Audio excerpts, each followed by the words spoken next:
Vamos abrir lá em Colossenses, capítulo 1, versículo 24. Assim diz o texto sagrado: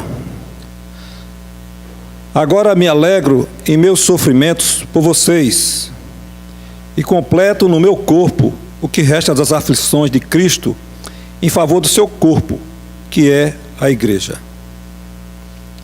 Vou ler de novo o texto. Agora me alegro em meus sofrimentos por vocês, e completo no meu corpo o que resta das aflições de Cristo em favor do seu corpo, que é a igreja.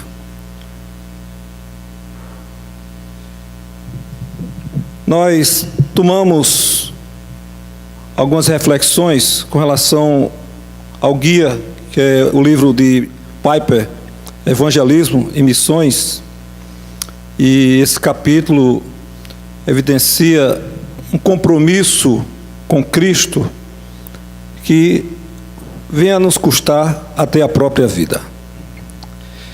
Eu vou soltar esse microfone que eu fico meio preso. Agora fica melhor, né? Pelo menos eu me sinto mais solto, assim, né? Apesar de aparentemente não ter nenhuma relação. E eu queria falar de uma teologia que talvez não seja muito divulgada nas igrejas, é a teologia do sofrimento. Porque você anda aí nos arraiais que tem aqui por perto, tem um outro tipo de teologia, né? Mas essa não é muito atraente e nem é convincente para se pregar por aí nos nossos dias. O apóstolo Paulo diz: regozija-se no sofrimento por vós. Isso é bastante contracultural e não é politicamente correto. Porque nós não temos uma mensagem onde você é chamado a vir para sofrer. Pelo contrário, tem lá do outro lado ali tem uma placa: pare de sofrer, né? E o Evangelho, ele nos traz a um sofrimento que nos traz alegria. Que coisa, que paradoxo. O cristão, ele não é um masoquista. Ele não tem prazer em sofrer. Ele não se alegra pela perseguição ou sofrimento.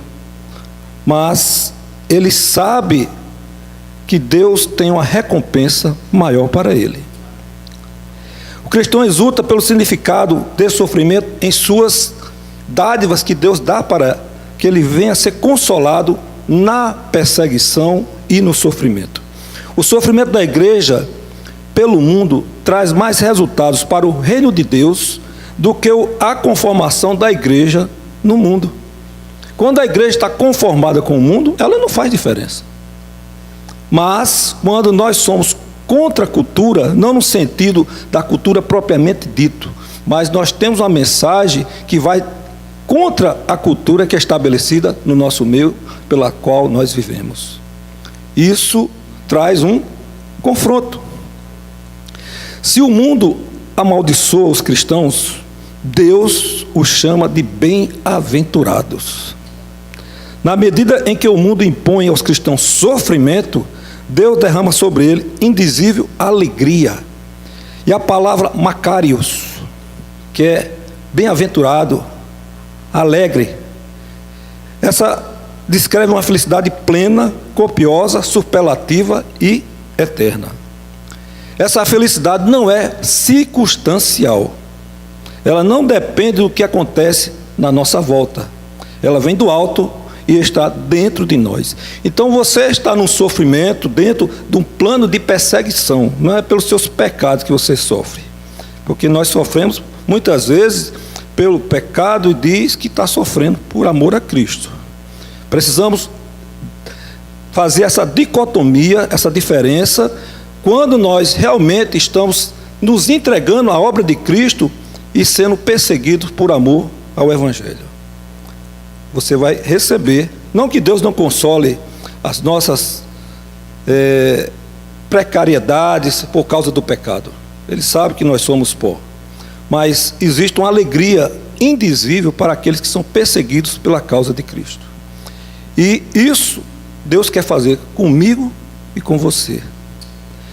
Lá em Atos 5, 40 e 41 diz assim, que estava Pedro e os apóstolos, né? Eles foram convencidos, lá o texto diz assim, Atos 5, 40 a 41.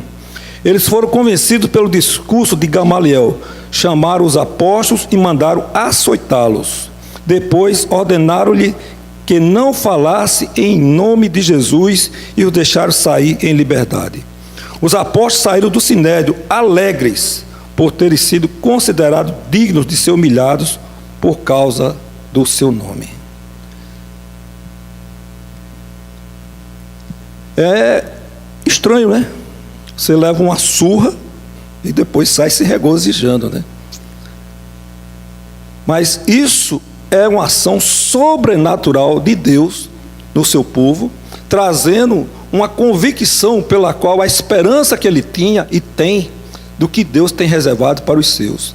A recompensa é muito maior, irmão. E quando nós temos essa graça que Deus dá de nós permanecermos firmes no testemunho, Deus é fiel para suprir a necessidade do seu povo, dando condições para que você seja fiel a Ele. Pedro e os apóstolos ficaram alegres, não porque foram açoitados, mas porque se identificaram com as aflições de Cristo e se consideraram dignos com o Senhor Jesus Cristo. Logo, o sofrimento é também um meio para realizarmos missões com alegria. O apóstolo Paulo se regozija porque lhe é permitido participar dos sofrimentos de Cristo também.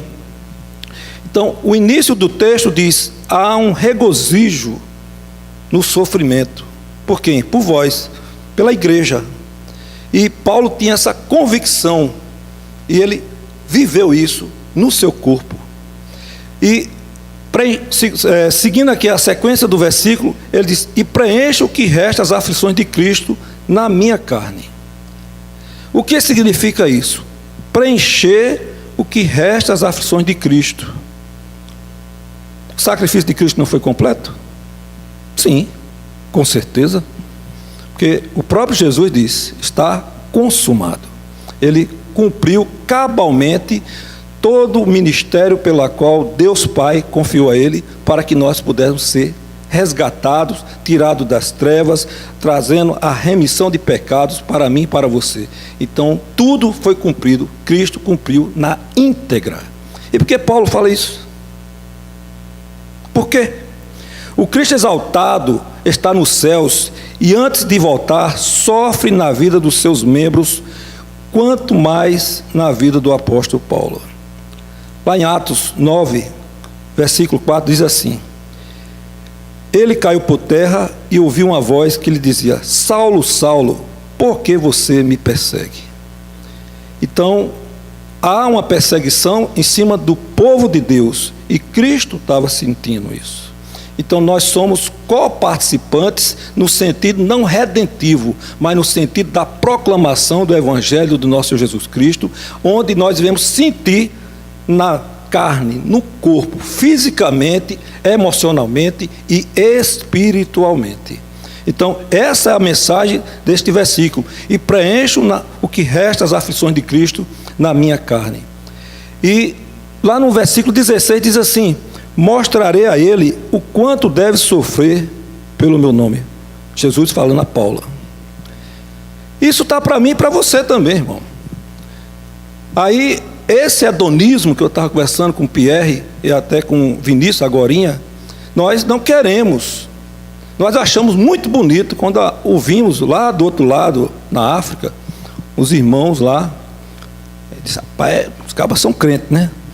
São ora, né? Não tem nada, até a ceia realmente, numa contextualização que Deus, Coca-Cola com biscoito.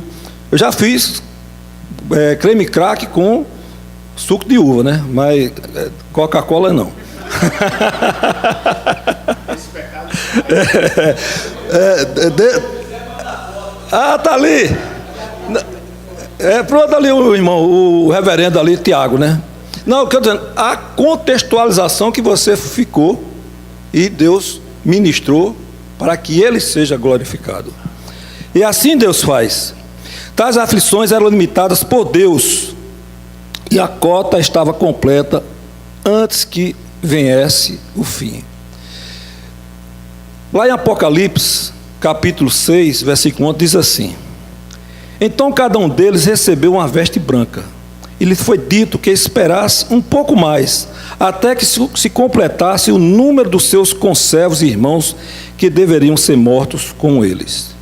Todos os cristãos participam desse sofrimento, porque é o meio deles para que entramos no reino dos céus. Atos 14, 22 diz assim: fortalecendo os discípulos e encorajando-os a permanecer na fé, dizendo: é necessário que passemos por muitas tribulações para entrarmos no reino de Deus. John Bunyan, que escreveu O Peregrino, ele tem uma interpretação de um versículo da Bíblia, que está lá em 1 Tessalonicenses 3, versículo 3 e 4, que eu vou ler primeiro o versículo. Para que ninguém seja abalado pelas suas tribulações, vocês sabem muito bem que fomos designados para isso. Quando estávamos com vocês, já lhe dizíamos que seríamos perseguidos, o que realmente aconteceu, como vocês sabem. Então, John Bunyan, ele diz: Deus determinou, pelo seu conselho eterno, aqueles que iriam ser presos, aqueles que iam morrer de fome, aqueles que iam ser decapitados, aqueles que iam realmente ser os mártires pelo Evangelho do nosso Senhor Jesus Cristo. Então, ele, nesse versículo, ele extrai essa verdade para que ninguém seja abalado, o versículo 3 de 1 Tessalonicenses 3, para que ninguém seja abalado por essas tribulações, porque vocês muito bem sabem que somos designados para isso. Então, nós vemos nos noticiários pessoas sendo realmente maltratadas, presas, sendo surradas, torturadas, mortas. E dentro dessa visão, essas pessoas foram escolhidas por Deus para esse fim, para que o nome do Senhor fosse glorificado nas suas vidas. E nós que temos uma visão reformada, nós gostamos muito que Deus nos escolheu. É verdade ou não? Deus nos escolheu para a salvação. E se Ele lhe escolheu para que você fosse um mártir desse? Você já pensou nisso? Você já pensou que Deus vai pegar você e levar daqui, nessa zona de conforto, que não tem nenhum risco, e vai lhe lançar no meio do lugar onde existe uma perseguição ferrenha, e você vai ser um daqueles escolhidos por Deus para entregar a sua vida pelo Evangelho? Isso é uma verdade, irmão. Isso é uma verdade.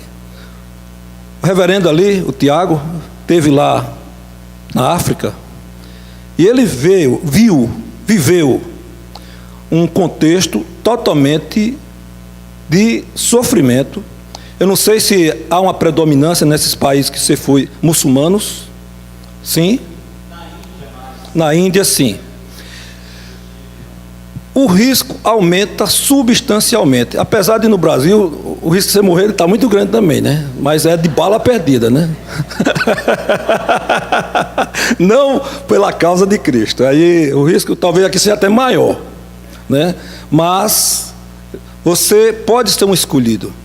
E eu já me vi nessa perspectiva, né? Eu digo: rapaz, será que Deus me escolheu para isso? Porque eu estou tão meio assim focado para esse povo muçulmano, né, querendo ir para lá. Tem uma viagem agora pós-aberta em julho. Já estou, nem falei para ela ainda, já estou me balançando, querendo ir. Eu digo: Jesus, eu quero estar ali. Isso Deus coloca no coração das pessoas. O apóstolo Paulo tinha plena convicção desse chamado, e que o sofrer pela causa de Cristo trazia alegria indizível. E é isso que nós precisamos ter, como corpo de Cristo, como igreja do Senhor, que venha desfrutar das bênçãos que vêm do alto, irmão. para nos preencher o nosso corpo, nossa alma, nosso ser, e nós sermos alegres no Senhor Jesus Cristo, para que haja evidência que você é participante do reino dele. Sofrer com Cristo é essencial para que possamos ser glorificados com ele. Romanos 8,17 diz assim: se somos filhos, então somos herdeiros, herdeiros de Deus e co-herdeiros com Cristo, se de fato participamos dos seus sofrimentos, para que também participemos da sua glória. Paulo tinha isso. Ele escreveu Romanos, ele escreveu 9 cartas. Então, ele tinha essa convicção de o sofrimento trazia alegria. Filipenses, a carta da alegria, né? Todos os capítulos têm alegria. Um homem que estava preso, estava ali uma condição totalmente uma masmorra, mas a alegria que penetrava o coração daquele homem era transbordante e contagiava todos os demais. Essa alegria nós precisamos clamar para que Deus venha ao nosso coração. Paulo compreendia que a sua missão faltava uma coisa nos sofrimentos de Jesus. Que frase assustadora, não é heresia, vamos concluir. A oferta de amor de Cristo deveria ser apresentada pessoalmente por meio de missionários aos povos por quem ele morreu. Cristo já tem um povo escolhido sobre toda a face da terra, onde a igreja precisa se mover, isso que venha custar a minha vida ou a sua, mas que haja a pregação da palavra para que aqueles povos ouçam e sejam alcançados pela graça do Senhor Jesus Cristo. Quer dizer que a intenção de Cristo é que a grande comissão seja apresentada às nações pelo sofrimento da sua cruz, mediante os sofrimentos do seu povo. A igreja é um prolongamento da encarnação de Cristo na história. Precisamos ter esse desejo no coração, que não nasce no meu nem no seu por acaso. É o Espírito Santo de Deus, onde nós começamos aqui falando da obra do Espírito, porque é o Espírito quem sopra, é o Espírito quem impele o povo a ir às nações, porque pela minha vontade e a sua você não dá um passo. E nem os discípulos também. Quando eles foram ali, eles estavam reunidos num lugar fechado, todo mundo com medo, mas esperando a promessa do derramamento do Espírito Santo. E foi a partir daquele momento, quando Deus derramou o Espírito sobre eles, eles saíram para as nações, e Deus dá os outros métodos para perseguição, para empurrar o povo. Porque a gente é assim, tem que ir no empurrão. Não sai não, tem que ser no empurrão. É o ekbalo, ali para expulsar demônio, é a mesma palavra, é expulsar o povo de Deus para que venha pregar a palavra do Senhor Jesus Cristo. Então, é isso que precisamos entender. Essa teologia do sofrimento, ela é boa, ela não é ruim. Por mais que o nome seja assustador, mas quando nós conhecemos a quem nós servimos, muda toda a história. Muda tudo, porque nós temos consciência e confiança que estamos seguros no Deus que nos sustenta e o nome dele é glorificado. E eu estou concluindo, eu vou contar uma história com E. Conta-se que quando Cristo terminou sua obra neste mundo e retornou ao céu, um anjo se aproximou dele e perguntou: Senhor, tu consumaste a tua obra na cruz e ressuscitaste dentre os mortos, mas quem vai sair pelo mundo para contar a respeito da tua vitória sobre o pecado, sobre o diabo e sobre a morte? Quem vai pregar o evangelho por todo o mundo? Jesus respondeu para o anjo: eu preparei 12 homens para essa tarefa. Eu deixei a igreja incumbida desse trabalho. Mas Senhor, e se eles falharem? Perguntou o anjo. Jesus respondeu: se eles falharem, eu não tenho outro método. O método de Jesus para alcançar o mundo inteiro é a igreja. O método de Jesus é você. É você. Não há mais vigoroso testemunho do evangelho do que permanecer fiel até a morte, ou seja, preferir morrer do que apostatar. Filipenses 1:21 diz: porque para mim o viver é Cristo e o morrer é lucro. E eu queria terminar com uma frase que não está aqui. O que é que você ama? Você é o que você ama. Se você amar Cristo, você é um cristão. E quando nós amamos verdadeiramente, irmão, nós nos entregamos. Porque esse amor que Deus demonstrou lá na cruz do Calvário custou a vida do próprio filho dele. Ele não poupou, ele não pensou duas vezes, ele entregou. E essa resposta que nós precisamos dar, se é para custar a nossa própria vida, Deus me dá essa coragem, porque o próprio Jesus, falando a Paulo lá no final de Atos, coragem, Paulo, se apresenta lá em Roma, porque nós titubeamos, irmão, mas o Espírito Santo de Deus, ele nos dá a força e a necessidade para que nós possamos prosseguir e enfrentar esse sofrimento com alegria do Espírito Santo de Deus. Que Deus abençoe a vocês e que você receba. Quando você estiver sofrendo, você faça duas avaliações. Estou sofrendo por quem ou é por quê?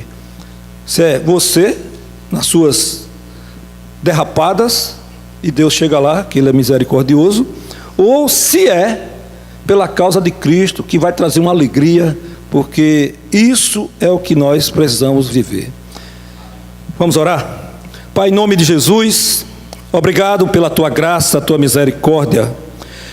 Deus, nos ajuda, nos impele, Deus, que o Espírito Santo de Deus, que nós clamamos a Ti, a este momento aqui agora, Pai, visita cada coração, tira todo medo, Senhor, tira toda ansiedade, tudo que não vem de Ti, Pai. Precisamos dessa ousadia do Espírito que o Senhor derramou à Tua igreja primitiva, mas tem derramado sobre toda a história da Tua igreja até os nossos dias, Deus. E nós queremos viver esse Evangelho, Pai. Nós queremos sair dessas portas falando no poder que há no nome de Jesus Cristo de Nazaré, porque o Senhor é Deus, é o Senhor que nos sustenta, é o Senhor que nos move, é o Senhor que bota a Tua palavra na nossa boca para falar às autoridades, se assim for necessário, Deus, se apresentar diante de Ti, Senhor, realmente com o desejo ardente de glorificar o Teu nome, Pai. Ah, Senhor, faz isso, Deus, faz isso, acenda essa chama no nosso coração, Pai. Precisamos do Teu Espírito, Senhor, precisamos do derramamento do Espírito Santo. O Senhor diz, não nos dá o Espírito sobre medida, Pai. Foi pregado aqui no início, Deus, que o Senhor derrama do Teu Espírito, Pai. Deus, em nome de Jesus, faz isso no nosso meio. É assim que eu te peço, te clamo, em nome de Jesus Cristo, amém.